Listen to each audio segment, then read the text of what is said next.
ఎవరెవరో ఏదేదో అనుకుంటారు. కానీ అలా అనుకున్నామని అన్నీ జరగవు.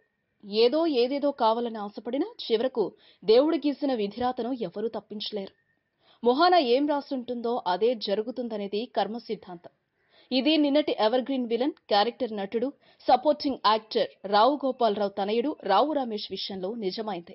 రావు రమేష్ నటి టాలీవుడ్ లోని మంచి క్యారెక్టర్ ఆర్టిస్ట్ గా, సపోర్టింగ్ నటునిగా, విలన్ గా తనదైన ప్రత్యేక శైలి చాటుకుంటూ కోట శ్రీనివాసరావు తర్వాత ప్రకాష్ రాజ్ వంటి పరభాషా నటుల్ని తప్పించి నేడున్న అచ్చ తెలుగు నటుల్లో ప్రత్యేక స్థానం ఏర్పరచుకుంటున్నాడు.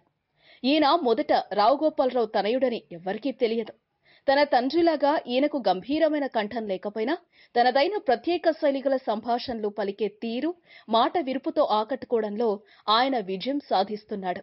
ముఖ్యంగా క్రిష్ దర్శకత్వం వహించిన గమ్యం చిత్రంలో ఆయన పోషించిన నక్సలైట్ పాత్ర ఆయనకు మంచి గుర్తింపు తెచ్చింది.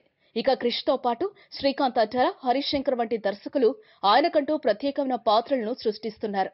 ఇక మగధీరలోని పాత్ర కూడా ఈయనకు మంచి ఐడెంటిటీ సాధించి పెట్టింది. ఈయన బుల్లితెరపై కూడా పలు సీరియల్స్ లో నటించిన సంగతి కేవలం కొందరికే తెలుసు.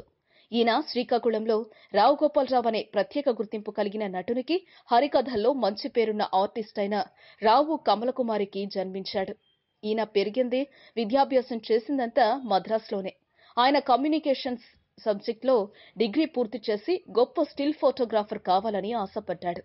మద్రాసులోని బ్రిటిష్, అమెరికన్ లైబ్రరీలో స్టిల్ ఫోటోగ్రఫీకి చెందిన విషయాలను చదవడంలో ఎక్కువ సమయం గడిపేవాడు.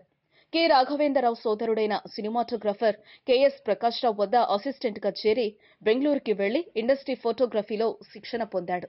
లూకాస్ industrial light and magic troupe లో చేరాలనేది ఆయన తన గోల్ గా పెట్టుకున్నాడు.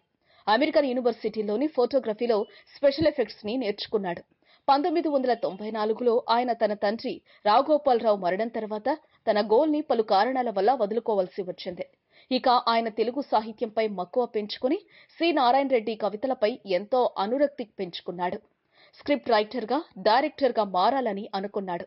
అది కూడా రూపుదాల్చలేదు. కానీ ఆమె తల్లి మాత్రం ఆయనకు తెలుగు, తమిళ భాషలపై ఉన్న కమాండ్ తో పాటు డైరెక్షన్ పై ఉన్న మక్కువ చూసి ఆయనను నటునిగా మారమని కోరి దానికి తన వంతు ప్రోత్సాహం అందించింది. ఘంటసాల రత్నకుమార్ తో పాటు బుల్లితెరకు పనిచేసే సమయంలో ఆమె బాలకృష్ణ నటించిన సీమసింహం చిత్రంలో హీరోయిన్ సిమ్రాన్ కి సోదరుడి పాత్ర లభించింది. ఆ తర్వాత మరలా సినిమాల్లో అవకాశాలు రాకపోవడంతో చెన్నై తిరిగి వెళ్లి టీవీ సీరియల్ అయిన కలవారి కోడలు, పవిత్ర బంధం వంటి సీరియల్స్ లో కేవలం 4.5 1000కి పైగా ఎపిసోడ్స్ లో నటించాడు. అందరూ నటీనటులు డబ్బింగ్ మీద ఆధారపడుతూ ఉన్న రావు రమేష్ తన సొంత వాయిస్ తోనే నటించడం ఆయనకు కలిసొచ్చింది. ఒక్కడున్నాడు, గమ్యం, కొత్త బంగారు లోకం, ఆవకాయ బిర్యానీ, మగధీర చిత్రాలతో మంచి గుర్తింపు వచ్చింది. 2010 నుంచి 2015 మధ్యలో ఆయనకు మంచి గుర్తింపు వచ్చింది. ఇక ఆయన విజయ రహస్యం ఏంటంటే ఎవరు పొగరనుకున్నా ఏమనుకున్నా పాపులర్ అయిన పాత్రల్లాగే ఉండే క్యారెక్టర్లను, ఒకే మూసలో ఉండే పాత్రలను ఆయన అంగీకరించేవాడు కాదు.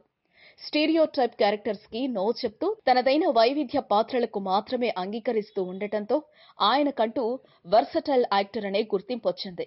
ఛాలెంజింగ్ రోల్స్ ని స్వీకరించి డేర్ గా వాటికి న్యాయం చేసి శభాష్ అనిపించుకుంటున్నాడు.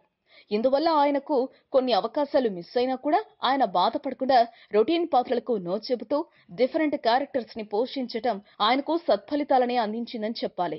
ఆయనకు షూటింగ్లు లేకపోతే ఫ్యామిలీతో గడపడం తప్ప ఆయన ఏ విషయంలోనూ వేలు పెట్టకుండా తనదైన పని తాను చేసుకుంటూ ముందుకు సాగుతున్నాడు. ఇక తన తండ్రి ఆ ఒకటి అడక్కు చిత్రంలో చేసిన రొయ్యల నాయుడు పాత్రను తాజాగా అల్లు అర్జున్ నటించిన డిజే చిత్రంలో పోషించి మెప్పించాడు.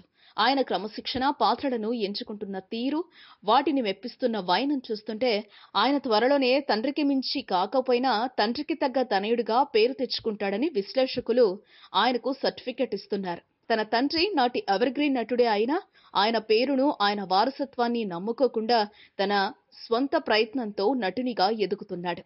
ఆయనను ఇండస్ట్రీ వారు వారసునిగా పిలవడం కూడా సరికాదు. ఎందుకంటే ఆయనకు ఏనాడు రావు గోపాలరావుతో పనిచేసిన సన్నిహిత సినీ కుటుంబాలు కూడా ఆయన తాము వాడుకుంటున్న వారసత్వం కార్డుని ఆయనకు మాత్రం ఇవ్వకుండా ఉండటం బాధాకరం. దీన్ని బట్టి వారసత్వం అనేది ఇండస్ట్రీలో అందరికీ వర్తించదని, దానికి కూడా ఏవేవో సమీకరణాలుంటాయని రావు రమేష్ ని చూస్తే అర్థమవుతోంది. ఈ వీడియో మీకు నచ్చితే ఓ లైక్ కొట్టండి, మీ ఫ్రెండ్స్ కు షేర్ చేయండి. మీ సజెషన్స్ ఏమైనా ఉంటే కింద కామెంట్ చేయండి. మరో మాట, ఇలాంటి మరిన్ని ఆసక్తికరమైన విషయాలు తెలుసుకోవాలనుకుంటే మా యూట్యూబ్ ఛానల్ను సబ్స్క్రైబ్ చేయటం మాత్రం మరవకండి.